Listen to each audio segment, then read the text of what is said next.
Hi guys, and welcome back to my channel, In the Kitchen with BelindaD.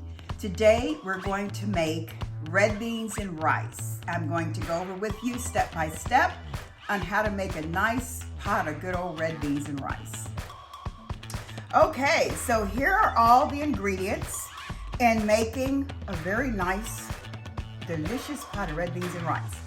First of all, this big bag here, these are the red beans that I grew up on eating. Camellia Red Beans, they're from New Orleans. You can buy them. I've not seen them here where I live. There's only certain states you can buy them in. I know you can buy them in Louisiana and Texas, but I don't know if you can get them in any other states. But my sister Barbara brought me this bag over the summer from Lafayette. So these will last me for a while.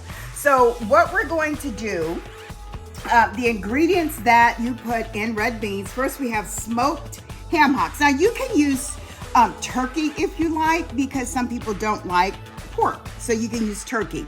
And then we have green peppers, onion, we have garlic. The spices that I'm using is paprika, salt, pepper, garlic powder. We have bay leaves, we have dried parsley, we have a little sugar, we have pure butter, and then here are the red beans. Now, on the red beans, you want to make sure you clean them before you cook them. And what I mean by that, you're going to see some impurities in the red beans, and you want to make sure that they're cleaned before you actually cook them. Something like that, or look at that. You want to make sure they're clean. So once you clean them, then you want to wash them really good. That one is not good. These two are bad. So you want to make sure that you clean them, then you wash them. I'm going to do that now. I'm going to clean them. I'm going to wash them.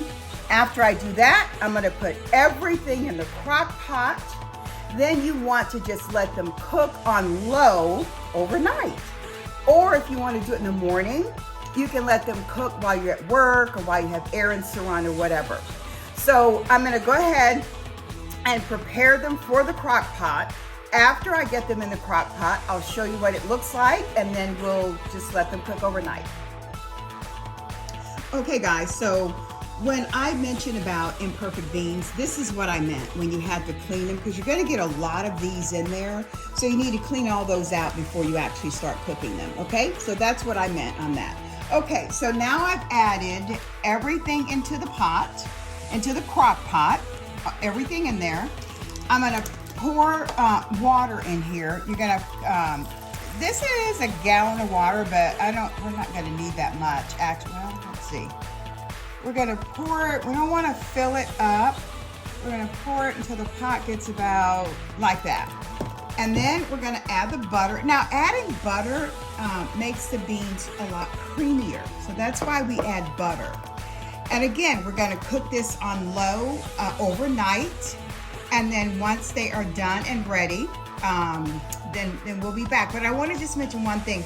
Some people like to soak their beans. In fact, the instructions say soak the beans. I do that if I'm kind of, if I have time. But since I'm cooking them overnight, I normally don't soak them, because soaking them makes them, they cook a lot faster if you soak them, of course. But I don't always soak them. I mean, there's no rule as to whether you have to do that or not. But so anyway, so we're going to let these cook overnight, and then we will be back. Okay guys, we're back, and here are the red beans. They're nice and creamy. I let them cook a little bit longer to get them nice and creamy. If you don't want them nice and creamy, then let them cook a little bit shorter. But I let them cook overnight. I would say probably for about 10 hours. And then, and that's really it. Now the butter, the reason that, I'm not sure if I mentioned that before, but the reason why I add the butter is to make the beans creamy. So I'm going to pour some up here. I've got some rice, and you just serve them on a bed of rice. Now, I didn't make any cornbread, and that's what we eat them with, is with cornbread. So you want to, you can make your own cornbread, or make it from the box, or however you want to do it. I have my own recipe for cornbread, so I make my own. So, but I didn't make any for this because I'm not making a full meal. So I'm gonna try the red beans and see how they came out. Now, like with rice and gravy, pardon me, you should be able to eat your red beans with a fork and not with a spoon. So, you know, having the consistency is very important of the gravy part of it. So I'm gonna try them and see what they taste like here. Let's see. Oops.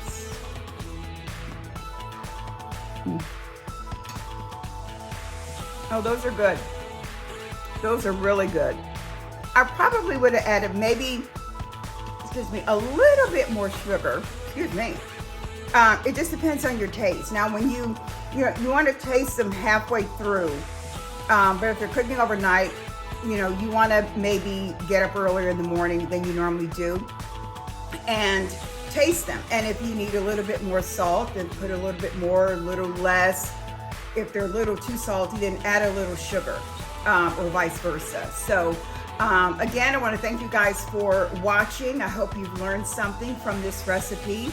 If it's not something that ingredients that you like that I put in here, you can substitute. You can substitute the pork for turkey. So, or you can put sausage in there, or however you want to do it.